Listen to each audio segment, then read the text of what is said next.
कोण मारले मॅडम न मारले त्या सरनी मारले ते नौकरी केल्याचे 7 जण आहेत ते माझ्या बाळाला मारले आणून टाकले त्याला ऍडमिट नाही त्याला काहीच केलं नाही उपचार डायरेक्ट लातूर मधली घटना आहे.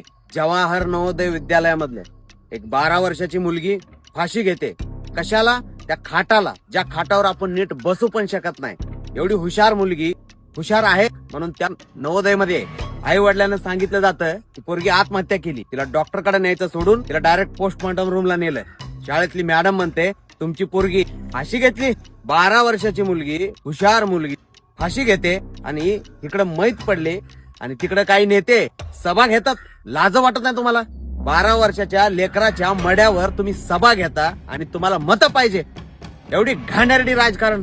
ही स्थिती आहे देशाची. काय ती कोणतं विद्यालय आहे? त्यांना विचार नाही तिथल्या स्टाफला काय केलं 12 वर्षाच्या त्या मुलीसोबत.